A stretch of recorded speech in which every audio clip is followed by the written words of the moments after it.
আমের জন্য বিখ্যাত রাজশাহী থেকে মাঝে মধ্যেই কিন্তু বস্তা ভর্তি করে আমাদের বাসায় আম পাঠানো হয়। আরো রাজশাহী থেকে টাঙ্গাইলে আমাদের বাসায় কি কি পাঠালো সেটাই আজকে আপনাদের সাথে শেয়ার করব। আসসালামু আলাইকুম, সবাই কেমন আছেন? আশা করতেছি আল্লাহর রহমতে ভালো আছেন। রাজশাহীর মানুষ আসলেই অনেক বেশি আন্তরিক। দেখেন বস্তা ভর্তি করে কিন্তু এখানে অনেক অনেক কিছু পাঠিয়ে দিয়েছে। প্রথমে যেহেতু অনেক দূর থেকে আমগুলা আসছে, আমগুলা কিন্তু বেশ অনেকগুলো নষ্ট হয়ে গেছে, এর জন্য আম্মু প্রথমেই কিন্তু আম বের করে নিচ্ছিল। আমগুলা কিন্তু দ্বিতীয়বারের মতো পাঠিয়েছে, মানে এর আগে আমার ভাই যখন গিয়েছিল তখন কিন্তু এক বস্তা নিয়ে আসছে, আর এটা দ্বিতীয়বার আমাদের বাসায় এতগুলো আম পাঠিয়েছে। আর আম্মু তার খালার বাসায় বেড়াতে গিয়েছিল, মানে বিয়ের পর থেকে সেভাবে আর যাওয়া হয় নাই, এই প্রথমবার গিয়েছিল, এর জন্য বেশ অনেকগুলা আম, সাথে পেঁয়াজ রসুন অনেক অনেক কিছু পাঠিয়ে দিয়েছে। তো জিনিসপত্র গাড়িতে নিয়ে আসাও কিন্তু অনেকটা কষ্টের ব্যাপার। আম্মু বলতেছিল, আমার ভাই বলতেছে যে আজকের দিন থেকে যাও, আমি পেঁয়াজগুলা কেটে আরো এক বস্তা পেঁয়াজ দিয়ে দিব। আম্মু প্রথমবারের মতো আমাদের সবাইকে রেখে নানুর সাথে এত দূরে বেড়াইতে গেছিল, আর সেখান থেকে এসে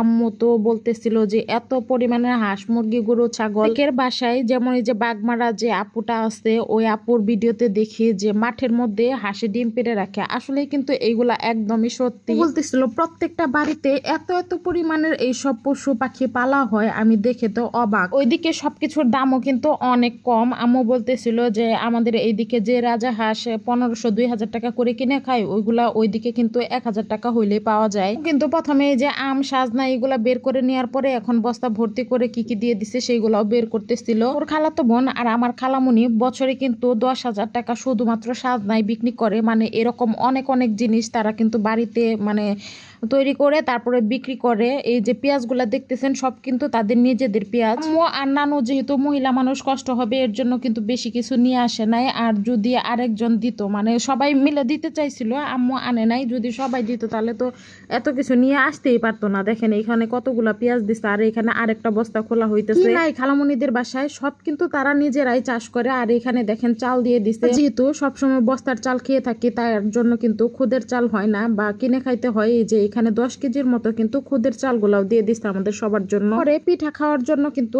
আতপ চালও দিয়ে দিচ্ছে। আর চালগুলা আমাদের এইদিকে যে চাল থাকে ওই রকম না, মানে একদম ফ্রেশ পরিষ্কার। আমার কাছে কিন্তু বেশ ভালো লাগতেছিল।